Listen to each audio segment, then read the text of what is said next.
Hello student, welcome back. आज हम बात करेंगे गार्बेज डिस्पोजल के बारे में। इसके पहले हमने डिप्लेशन ऑफ ओजोन लेयर यानी कि ओजोन लेयर के बारे में पढ़ लिया था कि इसका मॉलिक्यूल फॉर्मूला क्या होता है। तो O3 वह कहाँ पर आया होता है, तो स्ट्रेटोस्फीयर में आया होता है, एनवायरनमेंट में यानी कि एटमॉस्फेयर में। ठीक है। और दूसरा कि उसका काम क्या हो जाएगा, तो जो यूवी रेडिएशन से हमें प्रोटेक्ट करता है। ठीक है। इसके साथ उसका फॉर्मेशन कैसे होता है वह भी हमने देखा था। फिर उसे डिप्लेशन करने के लिए केमिकल सब्सटेंस कौन सा था, तो क्लोरोफ्लोरोकार्बन यानी कि CFC। ओके।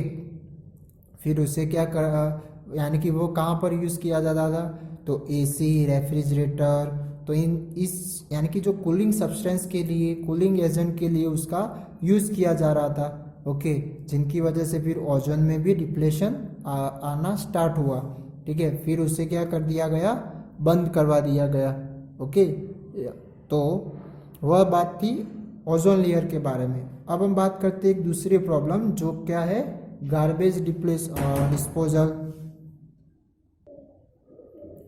यानी कि ये भी एक मेजर प्रॉब्लम हो गई है। ठीक है। कि जैसे जैसे हमारी ज़रूरियात बढ़ती जाती है, वैसे वैसे चीज़ें भी क्या हो रही है, जो ख़राब चीज़ें हैं वह भी हम क्या कर रहे हैं, ज़्यादा बाहर निकाल रहे हैं। ठीक है।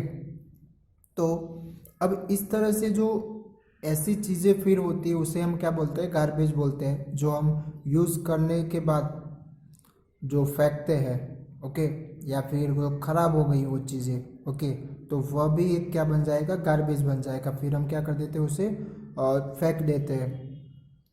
तो अब उन्हें भी एक प्रॉपर मैनेजिंग होना ज़रूरी है, जिसकी वजह से क्या हो, वह फिर से हम रीयूज़ कर सके, यानी कि फिर से कुछ दूसरी चीज़ें बनाने में यूज़फुल हो सके। ठीक है। जैसे कि आपने आगे पढ़ के आए पेपर या फिर प्लास्टिक का रिसाइकल, फिर रीयूज़। ओके। तो इस तरह के कुछ स्टेप भी आप आगे पढ़ के आए हो। ठीक है।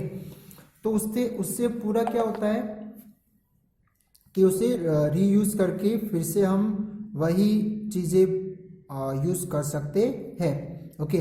अब हम बात करते हैं इसके दो टाइप के बारे में जो डिस्पोजल करते हैं उनमें, यानी कि बायोडिग्रेडेबल एंड नॉन बायोडिग्रेडेबल। ठीक है। तो बायोडिग्रेडेबल किसे बोला जाता है, तो substance which can be decomposed by the action of micro organism are called biodegradable wastage. यानी कि ऐसे गार्बेज या फिर ऐसे सब्सटेंस जो माइक्रोब्स के थ्रू डिकम्पोज हो सके। ओके। अब ये कैसे डिकम्पोज होते हैं, तो जो माइक्रोब्स होते हैं वह अपने अंदर से कुछ एंजाइम रिलीज करते हैं डिकम्पोज होने के लिए मटेरियल के ऊपर। ठीक है। जिसकी वजह से वह क्या होने लगता है, डिकम्पोज होता है।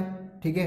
और डिकम्पोज होने के बाद वह सॉइल के अंदर मिल जाता है, यानी कि फिर से वह प्लांट के थ्रू यूज होने लगता है, यानी कि मिनरल्स जो होते हैं वह फिर से यू प्लांट यूज करने लगेगा। ठीक है।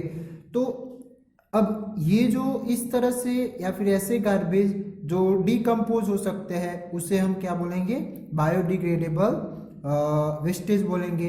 ठीक है। तो उसके अंदर कौन से एग्जाम्पल आ सकते हैं, तो फ्रूट है, फ्रूट वेजिटेबल्स की जो पिल्स है, यानी कि pills of fruit and vegetables. फिर जो कॉटन है, जूट है, पेपर है, तो ये सारे क्या हो जाएंगे, बायोडिग्रेडेबल वेस्टेज हो जाएंगे, जो क्या हो सकते हैं, माइक्रोब्स के थ्रू डिकम्पोज हो सकते हैं। ठीक है। फिर बात करते हैं नॉन बायोडिग्रेडेबल वेस्टेज। तो वह किसे बोला जाता है, तो substance which can not be decomposed by the action of micro organism are called non biodegradable wastage. ठीक है। यानी कि अब इसका पूरा ऑपोजिट, यानी कि ऐसे वेस्टेज या फिर ऐसे सब्सटेंस जो माइक्रो ऑर्गेनिज्म के थ्रू डिकम्पोज ना होते हो, ओके, उनके एंजाइम के थ्रू उसके ऊपर कोई रिएक्शन या फिर बहुत ही टाइम लगता है उसे रिएक्शन होने में। ठीक है। क्योंकि जैसे कि प्लास्टिक है, फिर कुछ पॉलीथीन है, ठीक है, मेटल्स है, तो वो जो उस तरह के जो वेस्टेज है तो उन्हें डिकम्पोज होने में टाइम लगता है, बहुत साल लग जाते हैं। ठीक है, प्लास्टिक को तो बहुत ही साल लग जाते हैं डिकम्पोज होने में। तो इसकी वजह से क्या होगा, वही वह मेन फॉर्म में ही वहां पर रहता है सॉइल के ऊपर। ठीक है, जिसकी वजह से फिर धीरे धीरे वह एनवायरनमेंट को डैमेज करने लगता है। सॉइल पॉल्यूशन कर सकता है या फिर एयर पॉल्यूशन हो सकती है। ठीक है, पानी में जाएगा तो पानी यानी कि वाटर पॉल्यूशन भी कर सकता है। ठीक है, तो इस तरह से वह एनवायरनमेंट को क्या होने लगेगा, डैमेज करने लगेगा। ठीक है, तो इसके एग्जाम्पल बोले नॉन बायोडिग्रेडेबल वेस्टेज के तो कौन से हो जाएंगे, तो प्लास्टिक है, पॉलीथीन्स, मेटल, सिंथेटिक फाइबर, फिर radio active wastage, pesticide etcetera. अब ये रेडियो एक्टिव वेस्टेज यानी तो जो न्यूक्लियर रिएक्शन प्लांट होते हैं ना, जो न्यूक्लियर यानी कि ये इलेक्ट्रिसिटी प्रोवाइड करते हैं यानी न्यूक्लियर रिएक्शन प्लांट से। ठीक है, यानी कि इसमें जो रेडियो एक्टिव मेटल होता है जैसे कि यूरेनियम हो गया।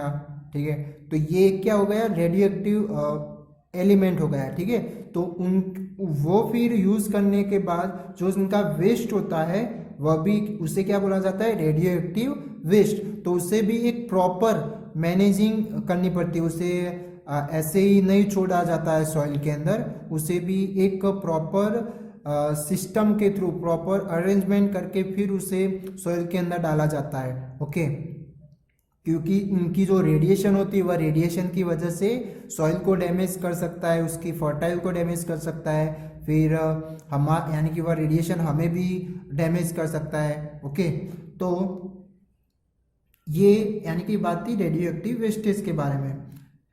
और पेस्टिसाइड्स आप जानते हैं, जो दवाइयाँ होती है, ठीक है, जो प्लांट वगैरह की। ओके, अब बात करते हैं micro organism. Microbes release enzyme which decompose the material, but this enzyme are specific in their action that's why enzyme can not decompose all the material. यानी कि इनके जो एंजाइम है वह पर्टिकुलर मटेरियल को ही, एक स्पेसिफिक मटेरियल को ही क्या कर सकते हैं, डिकम्पोज कर सकते हैं।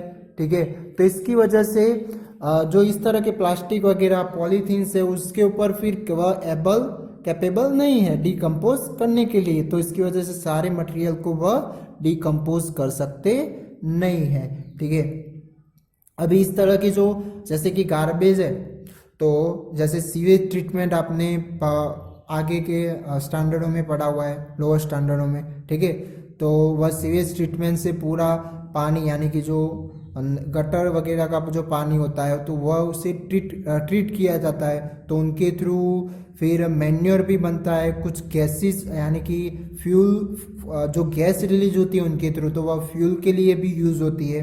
ओके, तो इस तरह से ये गार्बेज का डिफरेंट फॉर्म से हम यूज कर सकते हैं। फिर डिकम्पोजिशन, जो रेड वर्म्स वगैरह का यूज करके इस तरह के गार्बेज का डिकम्पोज कर सकते हैं, रिसाइकल कर सकते हैं। ठीक है, तो इस तरह से डिफरेंट फिर इनका मैनेजिंग करके इससे फिर से यूज कैसे कर सके वह डिफरेंट स्टेप आएंगे।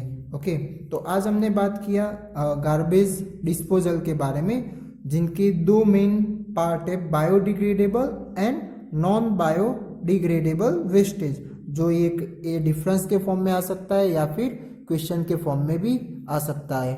ठीक है, थैंक यू।